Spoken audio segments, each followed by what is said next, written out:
असं तेव्हा त्या हॉटेल बाहेर तुम्ही अशोक परांजपेला शोधण्यासाठी धावत गेला. मग तो सापडला नाही. मग तुम्ही बँकेत जाऊन तुमच्या खात्याची मी दागिन्याची चौकशी केली. सापडतो.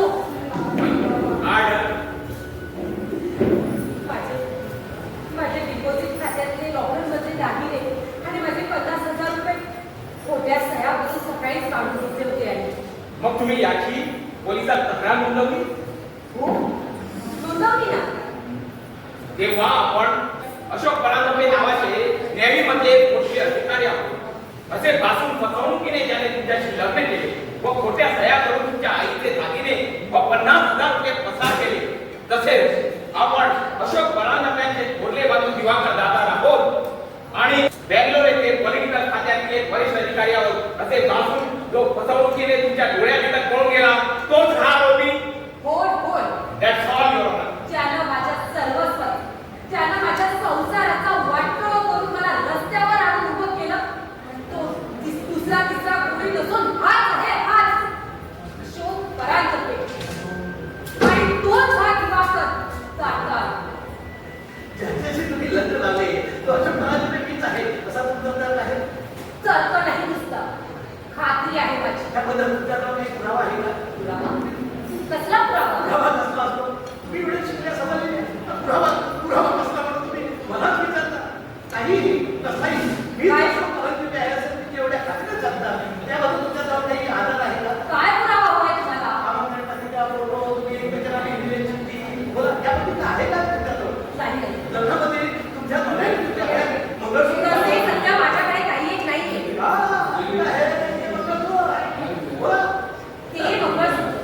ते मंगळसूत्र मी तोडून फेकून दिलं आणि हे माझं वापर केले आहे.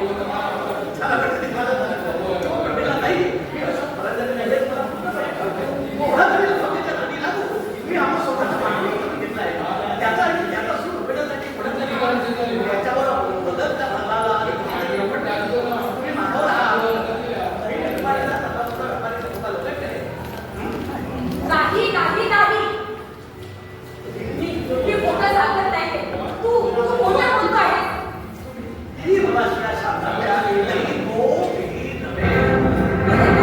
सांगायचा प्रयत्न केला की आम्ही एकत्र फोटो काढूया, पण ते प्रत्येक वेळी मला म्हणत होते की आपण दोघेही एकत्र वेळ घालवतो, पण एकत्र फोटो कशासाठी?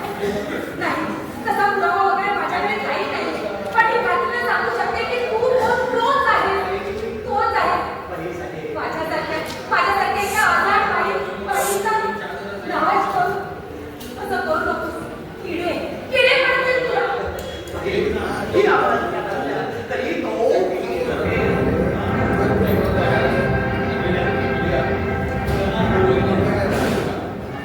नाव काय तुमचं? चंद्राबाई राहणाऱ्या कुठल्या? क्षेत्र मावळी.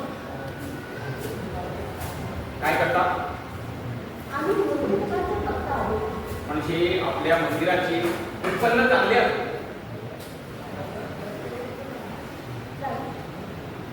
ते असे पण चांगले होते, पण ते गेल्यानंतर आमची परिस्थिती फार वाईट झाली आहे. तुम्ही या आरोपीला ओळखता का? 2 वर्षापूर्वी राकेशराव महाराज म्हणून आमच्या माऊलीला आम्ही होते. आमच्या मोठी घराच्या मंदिरात किती दिवस त्याचा मुक्काम होता. तुमच्या माहुलीला येण्यापूर्वी हे महाराज कोण होते, पूर्वी कोठे होते, खरोखर महाराज आहेत किंवा नाही या गोष्टीची चौकशी तुम्ही किंवा तुमच्या गावातल्या लोकांनी का केली नाही?